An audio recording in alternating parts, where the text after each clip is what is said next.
Bonjour à tous, bienvenue pour ce nouveau numéro d'Idées pour l'Histoire, le bulletin numéro 13 qui aujourd'hui va s'intéresser à une question, un sujet complètement différent de ce dont on a l'habitude de traiter ici.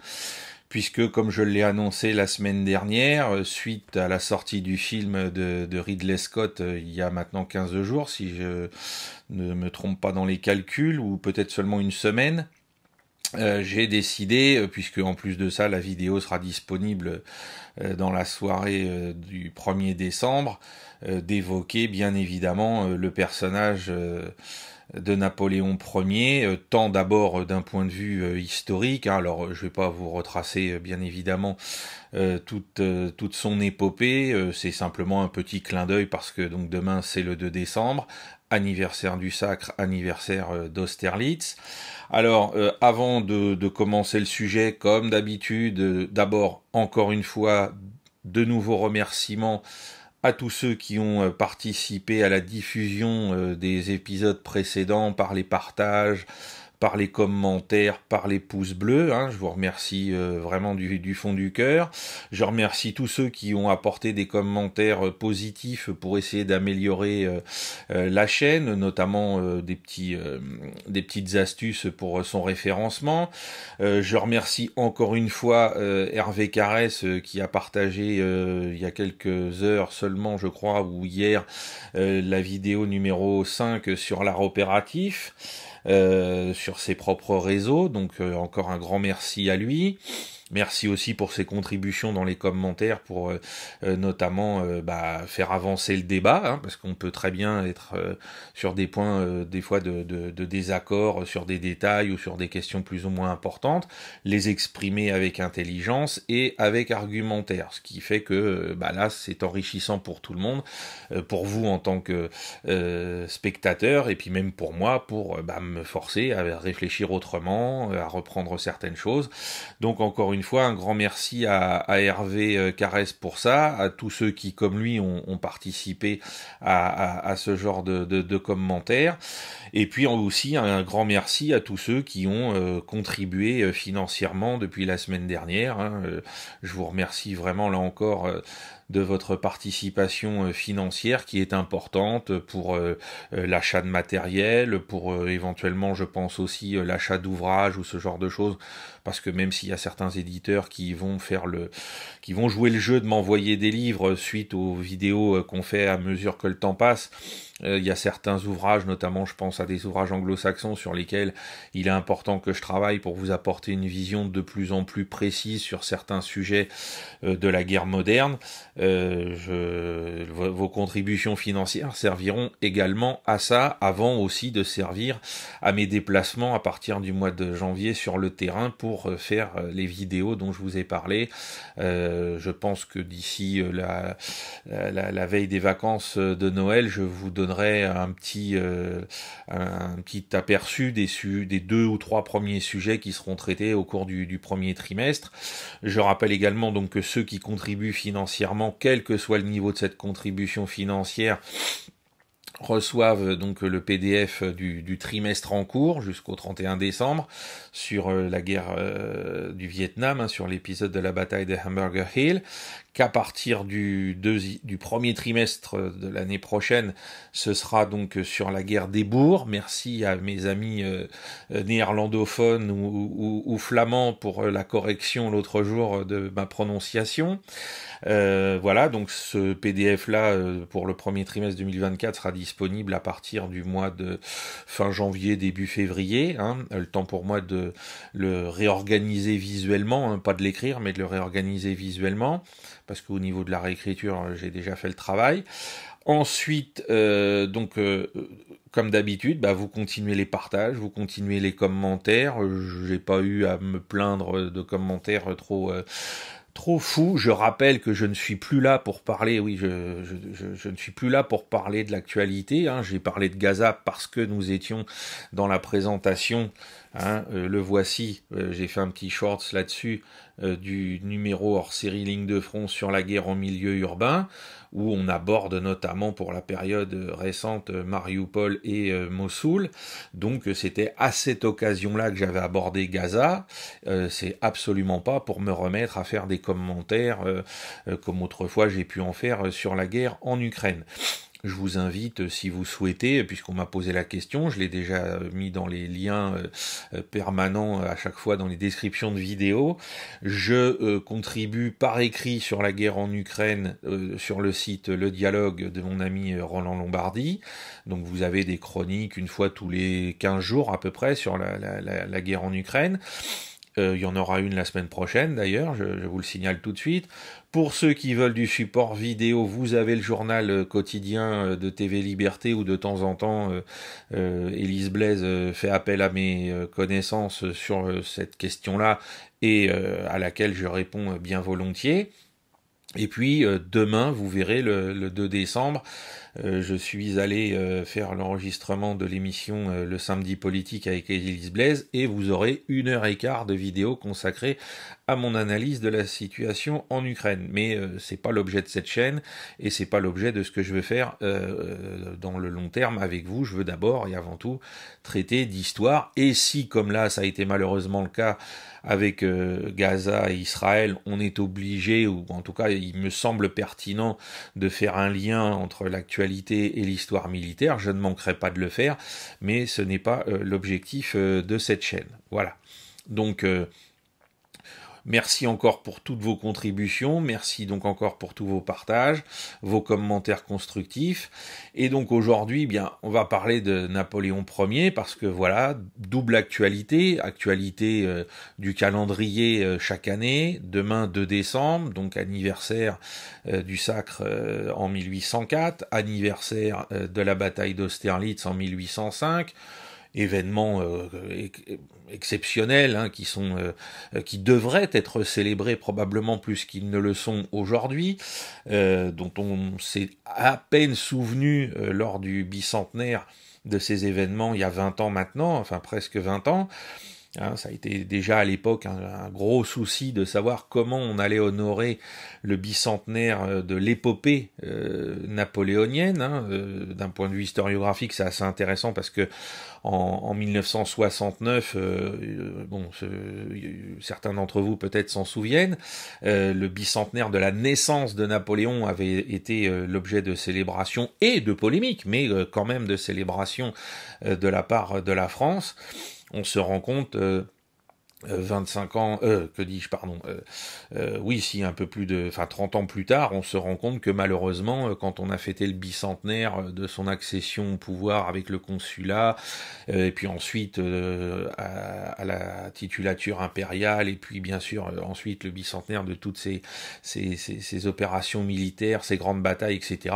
Là, on a vu la France, entre guillemets, déjà commencer un peu à se déshonorer en participant notamment en octobre 2005, en octobre 2005, à la commémoration de Trafalgar. Bon, alors déjà là, on avait changé de paradigme et de position officielle de la France à l'égard de l'héritage global de Napoléon Ier.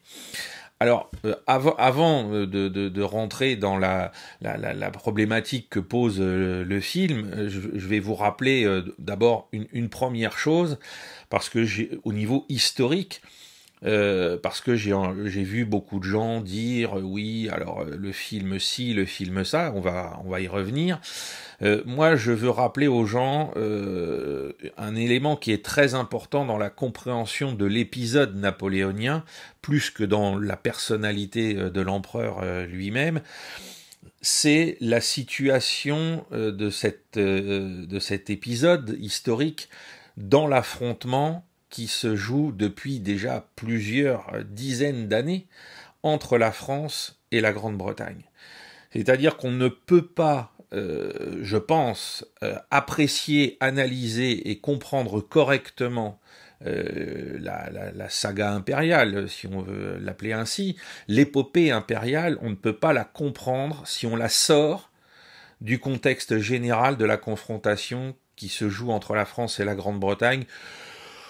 Selon moi, depuis la guerre de succession d'Espagne, hein, c'est à partir donc du tout début du XVIIIe siècle que cette confrontation commence vraiment, qu'elle entre vraiment dans le vif du sujet, parce que avant, même si les Britanniques nous posent des problèmes, ils ont aussi des problèmes avec les Pays-Bas, ils ont des problèmes qui sont en cours de règlement avec les Espagnols, mais ils n'ont pas encore une position entre guillemets hégémonique de leader qui s'oppose à la France avec en plus cette séparation puissance maritime, puissance continentale que le conflit de la guerre de succession d'Espagne inaugure. Et donc pour moi l'épopée impériale s'inscrit dans cette confrontation donc qui commence à la fin du règne de Louis XIV, qui se prolonge bien évidemment avec un épisode majeur qui est la guerre de 7 ans, avec des graves défaites françaises qui nous contraignent à abandonner nos cousins québécois, et donc une grande partie du territoire francophone au Canada. Ensuite, nous avons l'épisode entre guillemets que certains considèrent comme un rééquilibrage, certains disent même une revanche avec la guerre d'indépendance américaine. Le problème, c'est que cette guerre d'indépendance américaine, malgré la participation bien évidemment très connue de la France aux côtés des insurgents américains, avec les personnages emblématiques, Lafayette, de Rochambeau, etc., et les victoires avérées de notamment la marine française au large de Yorktown dans la baie de Chesapeake en 1781. Malgré tout ça, la France sort effectivement comme un pays qui a rééquilibré ses comptes entre guillemets avec la Grande-Bretagne, mais qui est ruiné par cette guerre, hein. Une des causes de la Révolution française, c'est le grand déficit budgétaire de la France que personne n'arrive à régler, hein. Et ce déficit, il a explosé à cause de la guerre d'indépendance américaine et de l'aide que la France a apportée à l'initiative d'abord de gens privés, hein, comme de personnages privés comme Lafayette, puis ensuite par Louis XVI lui-même. Donc la confrontation qui se joue au moment de la saga impériale, de l'épopée impériale, c'est malheureusement l'épisode final de cette confrontation. Et c'est un épisode qui démarre avec des déficits très importants du côté français, parce que la Révolution a bousculé la France, hein, elle lui a apporté beaucoup de choses, mais dans un autre sens, en termes de capacité de puissance, et notamment sur les mers, malgré les efforts que l'empereur va entreprendre, hein, parce que ça on oublie toujours, c'est quelque chose qui est assez terrible dans l'historiographie même récente. Alors il y a des gens qui je pense à Sophie Muffat notamment, qui font des efforts pour faire revivre la partie maritime de la politique impériale, hein, parce que Napoléon a vraiment tout fait pour mobiliser la France et son économie, son industrie, pour nous redoter d'une marine de guerre puissante, malgré Trafalgar, et puis ensuite à cause de Trafalgar, afin de pouvoir lutter d'égal à égal avec la Grande-Bretagne. Sauf que, quelque part, il est trop tard.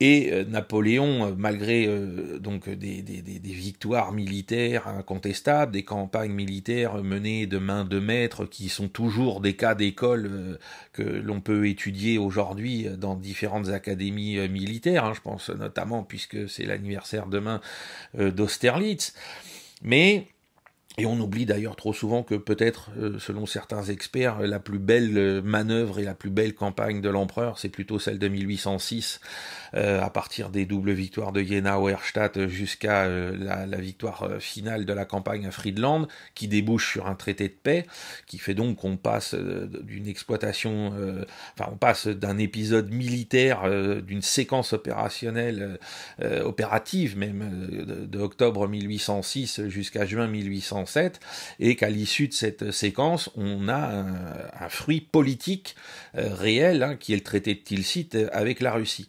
Donc voilà, donc malgré tout ça, la situation de la France, malgré le génie de l'empereur, malgré l'outil militaire dont il dispose, outil militaire qui est le fruit de ce qui s'est passé avant la Révolution française, il faut pas l'oublier, hein, que ce soit sur le plan des doctrines, ou que ce soit sur le plan des matériels, notamment avec l'artillerie Gribeauval, ou ce genre d'avancée, hein, l'empereur, sa capacité, c'est d'avoir, enfin sa principale force, pardon, c'est d'avoir eu cette capacité de synthétiser dans tous les domaines, aussi bien militaires que politiques, qu'administratif, tout ce qui était en gestation à la fin de l'Ancien Régime et qui ne débouchait pas à cause de la structure politique de l'Ancien Régime.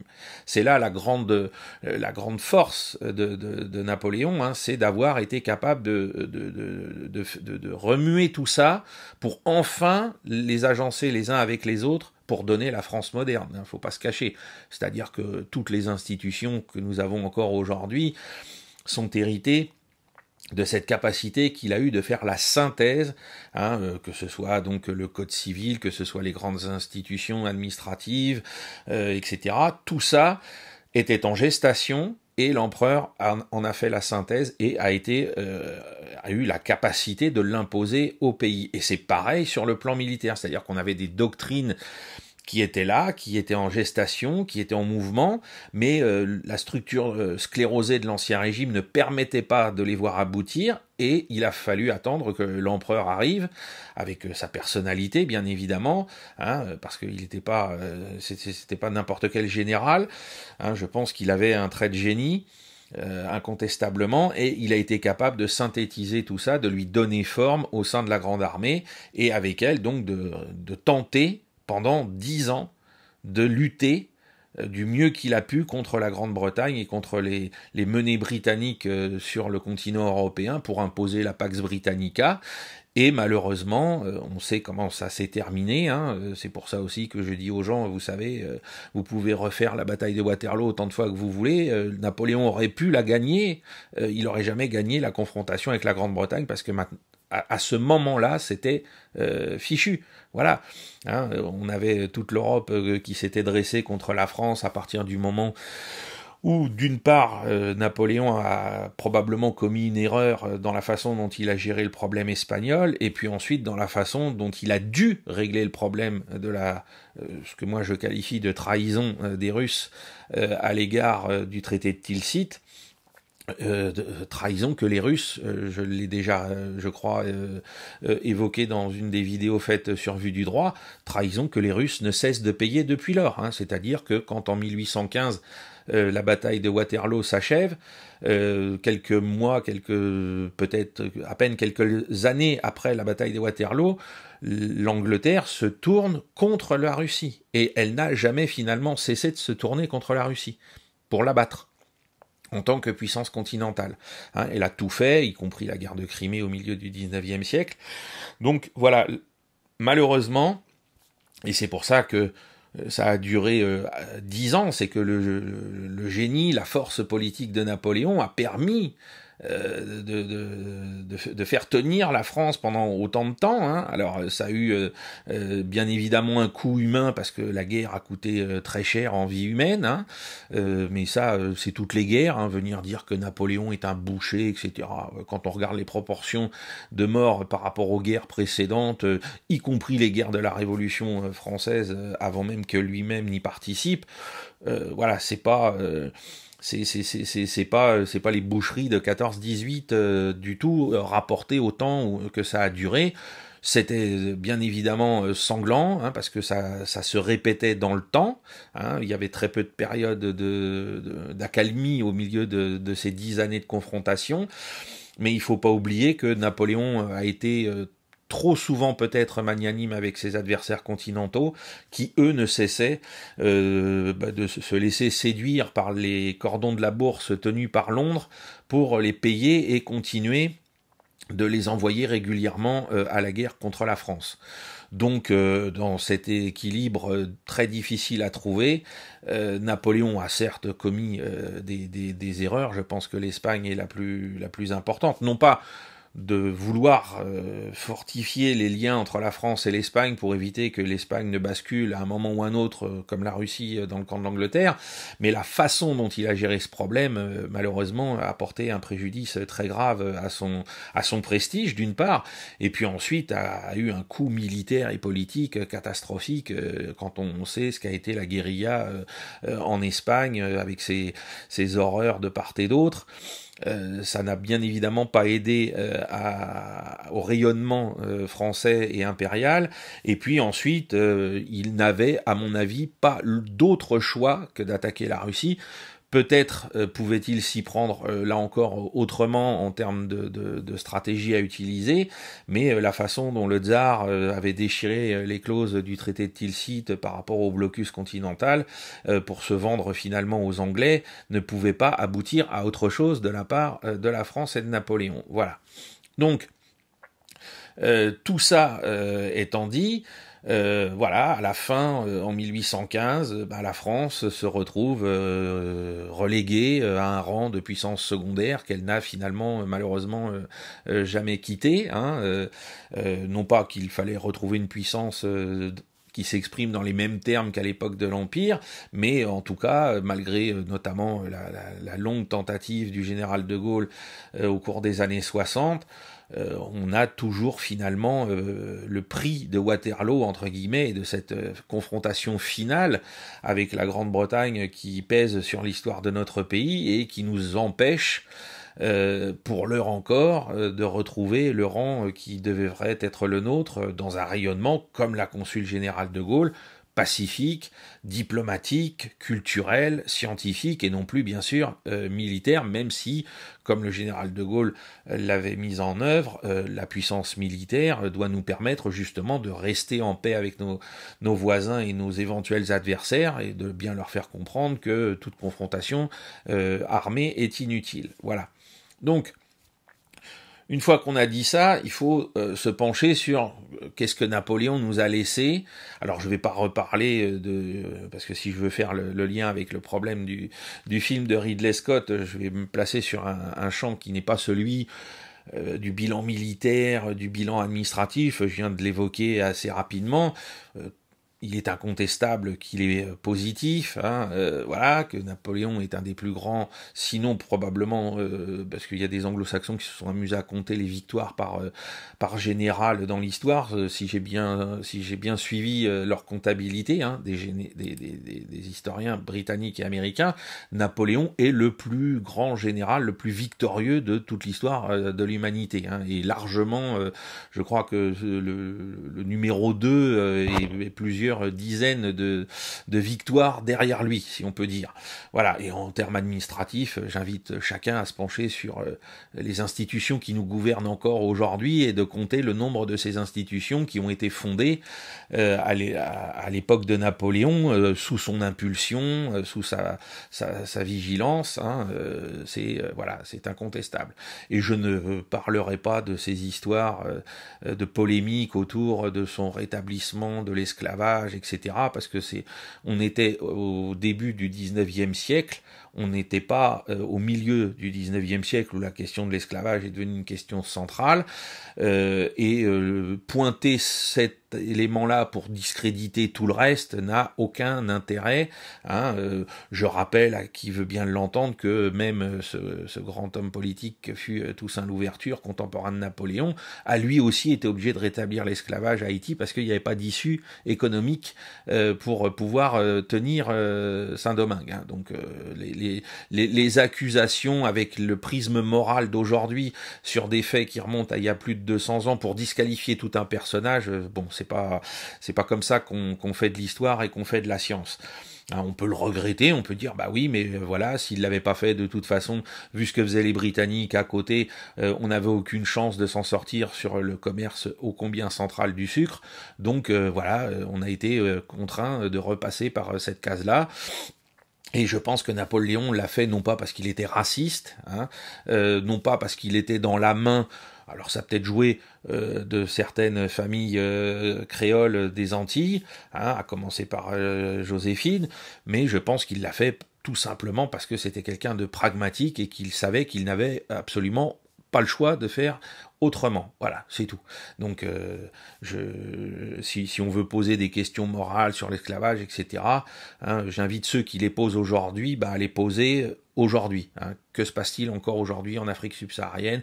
Qu'a-t-on découvert en Libye depuis l'effondrement du pays quant à l'esclavage à nouveau de populations noires par les populations locales? Hein, occupons-nous d'abord de ça avant d'essayer de faire des amalgames un peu tirés par les cheveux sur ce que Napoléon Ier a pu faire pour ensuite essayer de disqualifier tout son bilan. C'est bien trop simpliste. Voilà. Alors Napoléon, qu'est-ce qu'il a fait d'un point de vue de notre héritage culturel cette fois-ci, puis de notre perception de nous-mêmes? Alors, je dirais la première chose que la première citation que je vous ferai, c'est celle de Malraux, c'est-à-dire que Malraux disait Napoléon a donné aux Français cette idée qu'ils pouvaient être des héros. Hein, et ça, c'est très important pour un peuple. C'est qu'effectivement, malgré les morts, malgré les combats, malgré les guerres, hein, qui, pour la majorité d'entre elles, se sont déroulées à l'extérieur de nos frontières jusqu'en 1814, ne l'oublions pas, eh bien, la geste impériale nous a donné en héritage cette idée que nous pouvions, nous Français, être des héros, hein, à travers tous les grands personnages, parce que grâce à notamment la Révolution française, on a vu que des gens issus eh bien, du peuple pouvaient devenir des maréchaux d'empire, hein, pouvaient se couvrir de gloire au même titre que les nobles le faisaient autrefois. Ça ne veut pas dire que sous l'Ancien Régime, il n'y avait pas des gens d'extraction, entre guillemets, commune, qui pouvaient s'élever dans la société, mais pas dans ces proportions-là, et pas à cette vitesse-là. Et donc là, on a vraiment vu cette capacité que des gens du commun allaient avoir des destins extraordinaires. Hein. Je pense, je sais pas, à Soult, à Ney, enfin à tous les maréchaux, on peut tous les citer. On peut même prendre Murat, hein, etc. Tous ces gens-là ont eu une destinée exceptionnelle grâce à l'empereur. Et en plus de ça, l'empereur, de manière très habile, en très bon communicant, a su magnifier ses simples soldats. Hein, ses rapports paternalistes avec les grognards de sa garde, etc., ont permis aussi de dire, ben voilà, l'empereur était proche de ses hommes, était proche donc du peuple français, et lui a donné cette occasion de briller à travers toute l'Europe, sur tous les champs de bataille d'Europe, quelle que soit l'issue finale d'ailleurs, parce que c'est ça aussi qui est très important. C'est ce qu'avait reconnu un historien britannique en 2015. Napoléon a perdu la bataille de Waterloo, qui a donc scellé le sort du Premier Empire. La France, comme je le disais, a été déclassée à partir de cette date-là, malgré la parenthèse gaulliste, enfin gaulienne plutôt, des années 60. Mais l'empereur a gagné même a posteriori et post-mortem, il a gagné la guerre de la communication. Hein, c'est-à-dire que on parle, les Anglais bien sûr parlent de Wellington, mais le monde entier connaît Napoléon Ier, comme le rappelait Ridley Scott lui-même dans un entretien qu'il a accordé, je crois, au musée de l'armée des Invalides. Il y a 10 000 livres qui sont publiés, je crois, c'est chaque année sur l'empereur. C'est absolument phénoménal. Hein, c'est quelque chose. Il y a peu de personnages historiques, je dirais non religieux, hein, donc pas le Christ ou le prophète Mohammed, hein, mais vraiment des personnages qui ont une seule vocation entre guillemets politique et historique et non pas une vocation mystique, qui ait autant de succès. C'est un personnage qui est connu jusqu'en Chine. Hein, mon ami le professeur Éric Anceau vient il y a très peu de temps là de faire une émission pour la télévision chinoise qui s'intéresse encore, alors là, à l'autre grand personnage qui est De Gaulle, mais on sait aussi que les Chinois connaissent très bien le génie napoléonien et Napoléon Ier. Hein, c'est les deux grands personnages de ces 200 dernières années, et même au fond de l'autre bout du monde, en Extrême-Orient, on parle de Napoléon, on parle de Gaulle, parce que pour ces gens-là, ce sont les deux grands représentants de ce qu'est une idée de la France. Voilà, je ne vais pas dire de ce qu'est l'idée de la France, mais de ce qu'est une idée de la France. Donc voilà, premièrement, Napoléon, pour reprendre le mot de Malraux, nous a donné à nous Français cette idée que nous pouvions être des héros. Alors ça veut dire que on peut porter une certaine fierté de nous-mêmes à travers ces exploits militaires réalisés par nos ancêtres au sein de la Grande Armée. Ensuite, pour essayer de mieux comprendre ce qu'on reproche au film de Ridley Scott, je vais bien évidemment, vous me permettrez de la lire et non pas de la citer parce qu'elle est un petit peu longue et puis je voudrais être précis, c'est bien sûr la citation d'Hegel, qui dit, donc on est en 1806, hein, au moment de la double victoire de Iéna à Auerstadt, il dit « J'ai vu l'empereur, cette âme du monde, sortir de la ville pour aller en reconnaissance. C'est effectivement une sensation merveilleuse de voir un pareil individu qui, concentré ici sur un point, assis sur un cheval, s'étend sur le monde et le domine. » Voilà le grand philosophe allemand Hegel, comment il a, entre guillemets, rapporté sa rencontre fortuite avec Napoléon Ier. Hein. Cette âme du monde qui, concentrée ici sur un point, s'étend sur le monde et le domine. Est-ce que vous pouvez un instant imaginer, alors Hegel est allemand, on ne peut pas dire qu'il soit un inconditionnel et un fan de Napoléon Ier en tant qu'empereur des Français, loin de là. Mais néanmoins, pour lui, il sait qu'il a vu quelqu'un qui est hors du commun ou qui est extraordinaire, qui n'a rien à voir avec les monarques d'alors, qui n'a rien à voir avec même les grands clercs de l'époque. C'est quelqu'un qui est au-dessus, qui est l'âme du monde. Il est l'incarnation entre guillemets du monde, hein, qu'il domine depuis le point où il se trouve de manière assez particulière. On a l'impression quelque part qu'il y a un don d'ubiquité chez l'empereur qui est du niveau de celui du Christ. Il faut pas le cacher, hein, dans la perception que des Européens de l'époque pourraient avoir. Et cette citation est confirmée, entre guillemets, par une autre citation beaucoup plus tardive, hein, puisque donc celle d'Hegel date de 1806. Mais l'autre, c'est celle d'un des littérateurs, des auteurs français que je vénère, qui est Léon Bloy, qui a écrit L'âme de Napoléon. Et Léon Bloy, lui, dit, alors il n'a pas connu Napoléon, hein, Léon Bloy est né en 1846, donc il a connu par contre des soldats de la Grande Armée qui étaient sur la fin de leur vie, hein, et donc il peut dire, bah voilà, j'ai vu des gens, et voilà l'impression qu'ils m'ont donnée à l'égard de l'empereur. Je vous cite encore une fois, « J'ai connu dans mon enfance des vieux mutilés, incapables de le distinguer du Fils de Dieu. » Donc, quand Léon Bloy nous parle de son enfance, on doit être dans les années 1854, 55, enfin, au moment d'ailleurs de la guerre de Crimée qui est menée par Napoléon III.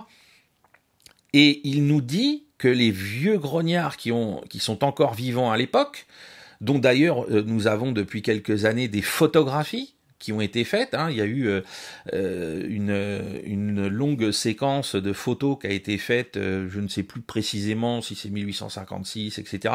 Mais en tout cas, 1855 peut-être pour l'anniversaire de la fin de l'Empire, on a encore des vétérans de la Grande Armée qui sont vivants, malheureusement, donc comme le dit Léon Bloy, qui sont pour certains des mutilés de guerre, mais quand ils parle, parce que quand il dit de le distinguer, de distinguer Napoléon du Fils de Dieu, donc du Christ, on voit bien que c'est par rapport à la façon dont il le percevait déjà à l'époque, c'est-à-dire que, comme Hegel, c'était quelqu'un qui, dès qu'il apparaissait quelque part, avait cette capacité de rayonner sans forcément même ouvrir la bouche. Hein, sa présence, comme celle du Christ, si on en croit ce qu'ont écrit les évangélistes, se suffisait à elle-même pour impressionner les foules, pour impressionner les hommes. Vous voyez de quel niveau on parlait de Napoléon Ier, empereur des Français. Léon Bloy, hein, de mémoire, c'est un texte qui date du début du XXe siècle, l'âme de Napoléon. Voilà comment on se souvenait encore de lui. On est sur un personnage qu'on compare littéralement à un dieu ou au Christ lui-même, Dieu fait homme, avec cette capacité de dominer le monde, même d'un point précis sur Terre, mais de dominer le monde avec son âme tellement il a quelque chose de plus que les autres. Alors pourquoi je vous fais ce rappel de citations Malraux, Hegel, Bloy? C'est tout simplement pour essayer de comprendre si Ridley Scott nous a parlé de ça. Est-ce que Ridley Scott, dans son film, nous parle de ça? Oui ou non? Et malheureusement, la question est vite répondue, à en croire tous les spectateurs de ce film, c'est qu'il est passé complètement à côté de ça. Je ne vais pas pointer du doigt telle ou telle erreur historique qu'on peut tout à fait supporter, erreur ou raccourci ou ce genre de choses, parce qu'effectivement, une œuvre d'art n'est pas un documentaire. On est tout à fait d'accord avec ça. La problématique ne se situe pas là.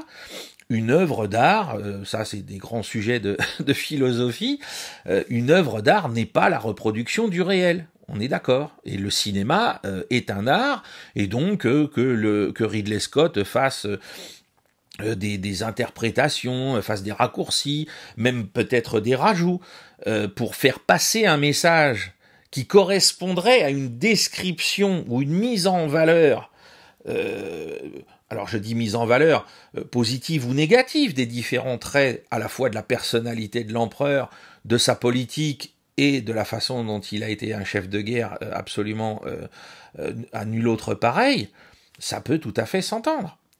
Mais le problème de ce film, si on en croit de manière unanime, y compris nos vieux ennemis britanniques, c'est-à-dire que quand on lit la presse britannique ou qu'on va sur les forums, les groupes de discussion Facebook de spécialistes de l'époque napoléonienne, britanniques, mais ils sont peut-être même quelque part plus remontés encore que nous, hein, il faut bien comprendre ça. On n'est pas là dans un problème où on dirait « Ah oui, nous les Français... Hein, » il y a des gens qui l'ont dit, et là je trouve que c'est très bête. Oui, Ridley Scott est un cinéaste anglais, alors du coup, Napoléon, etc. Alors peut-être que sa culture ne lui permet pas d'entrevoir, ça c'est autre chose. Mais le film n'a pas été fait pour nuire, je pense que tout simplement Ridley Scott s'est trompé d'angle d'attaque et qu'il n'a pas compris qui était ce personnage hors du commun, et qu'il s'est contenté de faire des choses tout à fait minimalistes, hein, mais pas anti-françaises pour le plaisir d'être anti-français. Parce qu'il faut jamais oublier quelque chose, Napoléon a tellement fait peur à l'Angleterre, parce que ça c'est très important de le rappeler, puisque je disais, voilà, on est dans l'ultime épisode de la confrontation franco-britannique démarrée avec la guerre de succession d'Espagne, en 1701, Napoléon a, foutu une trouille bleue aux Anglais. Mais une trouille bleue. Et ils ont eu, en plus, on sait aujourd'hui qu'en interne, il y a eu des débats très houleux, très forts, de gens qui ne voulaient pas qu'on lutte à mort comme ça contre Napoléon Ier, contre la France. Hein, il n'y a pas eu une unanimité britannique contre Napoléon. Il y a eu des dissensions très fortes au sein de la société britannique et de la société politique, bien évidemment, pour peut-être avoir une autre approche que celle qui a été menée à l'époque. Donc les Anglais, et les Britanniques en général, sont juste derrière nous Français, et peut-être même un peu plus que nous dans certains domaines. Moi qui suis wargamer, je pense que notamment dans le domaine du wargame, ils sont un peu plus que nous marqués par l'épopée napoléonienne, et qu'ils ont une vénération de la véracité historique, bien sûr, et de la justesse historique, mais aussi de la compréhension de l'empereur et du phénomène impérial. Faut pas les voir simplement comme des gens qui nous dénigrent. Alors sur les groupes de discussion sur Facebook, je vous dis, bien sûr, autour du 18 juin, on s'envoie quelques piques, quelques piques entre gentlemen, mais on n'a pas des gens qui sont là à agonir sur la mémoire de l'empereur et des combattants de la Grande Armée, etc. Ils font même tous l'effort, à d'autres moments, d'écrire « Vive l'empereur » en bon français ou ce genre de choses. Donc, quand ils nous disent aujourd'hui que eux aussi sont choqués par ce qu'a fait Ridley Scott, c'est très intéressant. Parce qu'on peut pas accuser ceux qui pointent les angles d'attaque de Ridley Scott de dire ah bah oui mais c'est parce que alors vous l'accusez d'être anti. Non, c'est pas ça. Parce que même les Britanniques sont vent debout contre ce film qui passe à côté de l'essentiel. Vous faites un film sur Napoléon, on veut voir des bagarres, des grandes batailles, on veut voir un souffle épique, on veut voir donc le fait que cet homme n'était pas un bloc, qu'il avait bien évidemment des forces, des faiblesses, des contradictions, etc. Et là, tout ce qu'on nous dit, c'est qu'on a affaire à une succession de tableaux qui sont plus ou moins réussis, plus ou moins ternes, que tout tourne finalement autour d'une vision de la relation entre Napoléon et Joséphine de Beauharnais, qui effectivement était une relation très forte. Il faut pas le nier, la façon dont Napoléon a aimé cette femme est absolument remarquable, absolument passionnante, et qu'elle mériterait effectivement qu'on s'y intéresse et qu'on puisse se dire bah oui, on va faire un film où on va voir ce personnage hors norme, comment il a vécu avec cette femme cet amour. Très bien, à travers donc toute son épopée. Aucun problème, mais il faut qu'il y ait du souffle, faut qu'il y ait justement une âme. Et ce film en est complètement dépourvu. C'est là le problème. C'est pas de dire ah bah tiens est-ce que Napoléon a fait tirer sur les pyramides ou pas. On peut pour des questions de symbolisme, pour des questions, on pourra toujours dire bah écoutez moi je justifie en tant qu'artiste le fait de présenter cette scène pour faire passer un message, etc. Pas de problème. Mais le problème global du film c'est qu'il n'y a pas l'âme de l'empereur. Il n'y a pas l'âme de ce personnage hors norme, y compris même dans la volonté, semble-t-il, qu'a eu Ridley Scott de parler de cette relation amoureuse assez singulière avec cette femme, parce que on sait très bien que malgré les maîtresses que Napoléon a pu avoir, malgré son remariage, malgré des enfants illégitimes, et puis bien sûr malgré l'Aiglon, Napoléon a toujours gardé Joséphine quelque part dans sa tête. C'était quelqu'un dont il n'a jamais pu se défaire. Alors certes, oui, il n'était plus marié avec elle, mais c'était devenu de sa femme sa meilleure confidente et peut-être quelque part son âme sœur. Son âme sœur, c'était ça peut-être qu'il fallait explorer, et en donnant peut-être des pistes, sans forcément rester collé à la réalité, etc. Et il fallait aussi ne pas surévaluer cette relation dans la façon dont Napoléon a géré le reste de sa vie et de sa carrière politique et militaire. Parce que ça aussi c'est problématique. C'est que tout réduire à ça, c'est aussi une énorme erreur d'appréciation. Lui donner sa valeur et le mettre en perspective, pourquoi pas ? Lui donner cette place qui en fait, comme certains ont pu l'écrire, l'équivalent d'un mauvais roman d'Arlequin. Enfin, mauvais roman d'Arlequin, c'est un peu un pléonasme, mais bon, bref. Donc, c'est ça qu'on peut reprocher à Ridley Scott aujourd'hui. C'est certainement pas d'avoir eu quelques libertés historiques, même si je comprends que vu le nombre de libertés historiques qui sont mises à l'écran, au bout d'un moment, ça agace un petit peu. On découvre en plus qu'il a recyclé, entre guillemets, le conseiller historique du film précédent Le dernier duel qui était lui, alors là par contre tous les médiévistes qui l'ont vu ont globalement dit qu'il était très réussi. Bah oui, il avait avec lui un spécialiste français, un docteur de l'université française, spécialiste de la littérature médiévale, qui avait pu l'assister, alors qu'ils aient lié des rapports amicaux et intelligents tous les deux, on ne peut que s'en féliciter, mais qu'il ait voulu refaire appel à lui pour être son conseil historique sur un film sur le Premier Empire, bon, là, ça commence déjà un petit peu à grincer des dents, on comprend pas très bien. Et puis, ensuite, on se dit, bon, Ridley Scott nous a déjà fait un film sur le Premier Empire, Les Duellistes, qui est un chef-d'œuvre. Hein, et comme le dernier duel d'ailleurs, ils ont cet aspect particulier d'explorer l'âme des personnages qui sont mis en avant. Hein, dans les duellistes, comme dans le dernier duel. Dans le dernier duel, c'est encore plus marqué, puisque c'est un film où vous avez la vision d'un événement par 3 personnages qui sont les acteurs de cet événement. Donc vous rentrez dans le cœur de la psychologie de chacun de ces personnages et dans la façon dont ils vivent et dont ils voient cet événement et dont ils l'interprètent. Donc ça veut dire que Ridley Scott est tout à fait capable de nous présenter des portraits psychologiques poussés d'un personnage ou de plusieurs. Et déjà dans Les Duellistes, on était là-dedans. Hein, et où en plus au niveau, si mes souvenirs sont bons, des reconstitutions, aussi bien des uniformes, des combats, etc., on était dans quelque chose qui était très abouti. Donc on a du mal à comprendre pourquoi, avec de telles capacités déjà manifestées et manifestes, il n'a pas été capable de faire ça à minima. Voilà. Alors on se dit, il a fait du grand spectacle.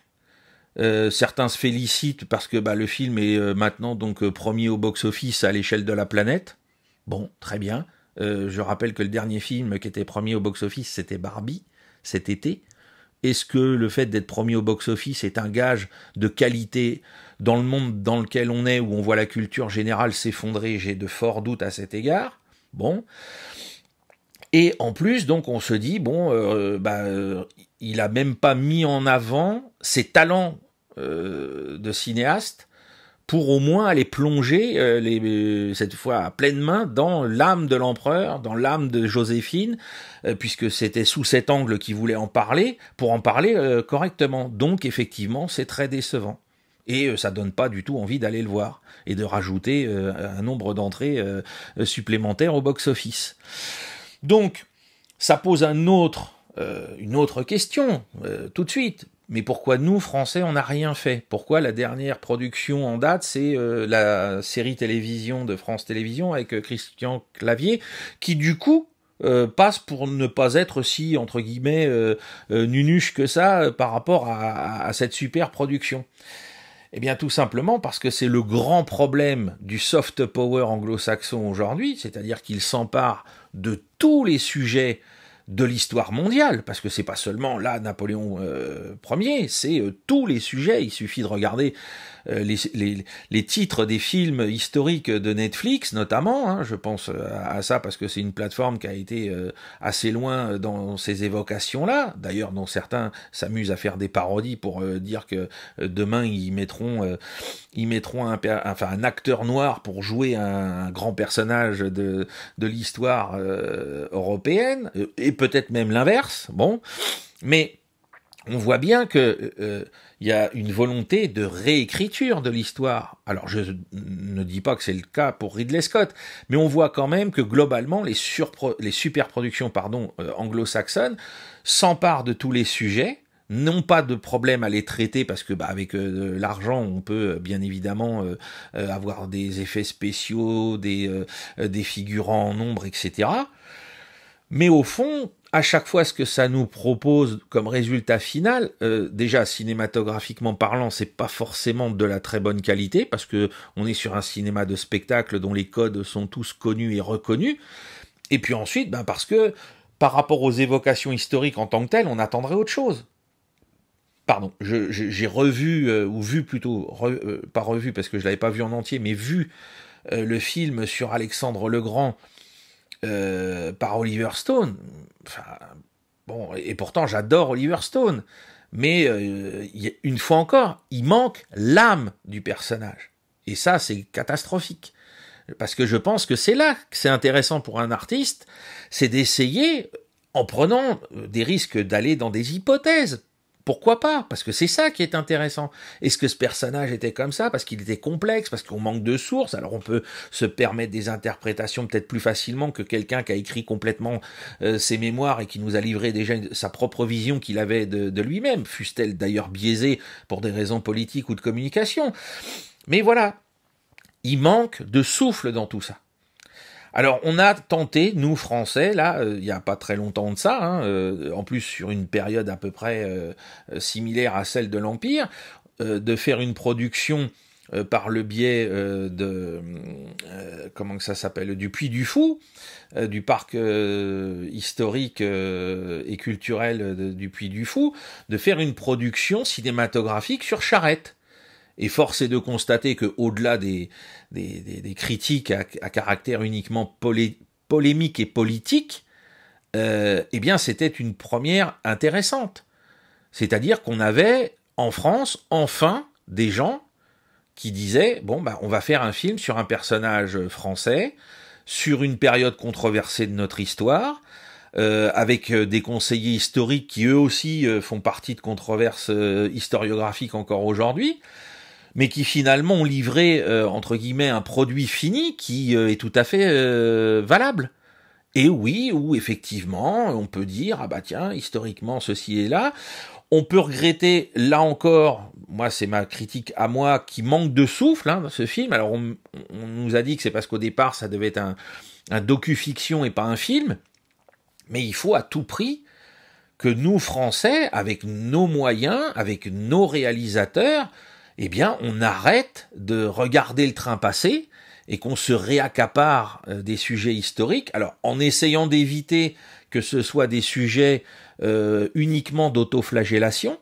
Moi, je suis très content qu'il y ait eu un film sur les troupes de l'armée d'Afrique de 1943-45 avec des gens comme Jamel Debbouze, etc., parce que ça permet de faire des ponts pour des générations de jeunes qui adorent ce comique, enfin qui à l'époque adoraient ce comique au moment où le film est sorti, et qui viennent voir un film sur l'histoire militaire, de la Seconde Guerre mondiale. Ce que je regrette, c'est le côté, encore une fois, manichéen qu'il y a eu dans les idées qui ont été portées par ce film, et non pas de complexité.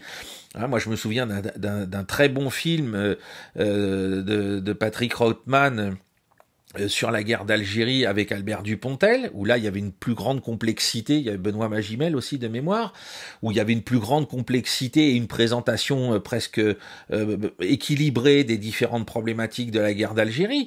Il faut et puis même, après, si on a une volonté de mettre un message politique, mais il faut que ces films aient un souffle, il faut qu'ils aient une âme, et il faut qu'ils sortent du piège du spectaculaire. Voilà, c'est très très important de considérer que le vrai problème dans tout ça, c'est d'avoir affaire à des films de plus en plus vides de souffle et qui sont remplis entre guillemets d'effets spéciaux, d'effets spectaculaires ou ce genre de choses. C'est ça le plus grand drame.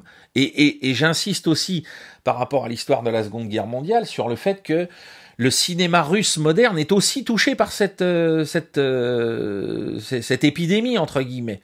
C'est-à-dire que le cinéma soviétique nous a donné, bon, pour certains films, certaines productions, des films qui sont des hagiographiques, de la propagande, etc. Mais on a vu des grands films.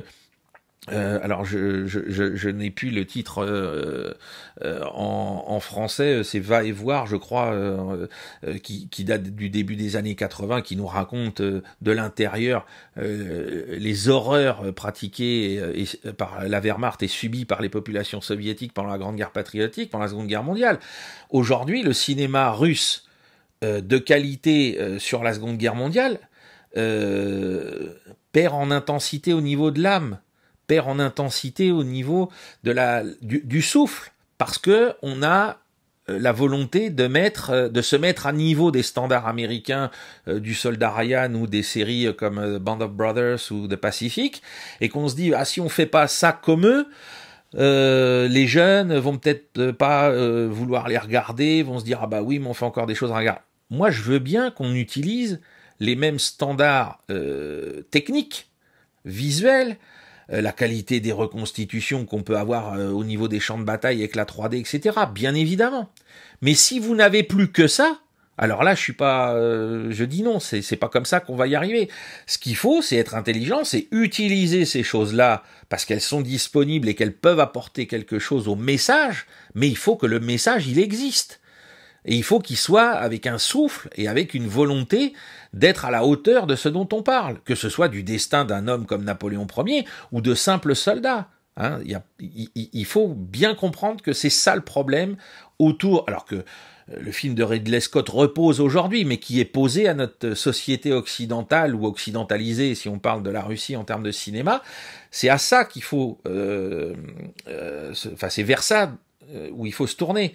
Hein, faut arrêter de dire bon bah alors les Américains ils font que du spectacle, on veut être à la hauteur, on fait que du spectacle. Non, Ridley Scott est un Européen, un Anglais, mais c'est un Européen. Donc il faut qu'il pense comme il l'a fait avec les duellistes, comme il l'a fait avec le dernier duel. Il faut faire quelque chose qui soit européen.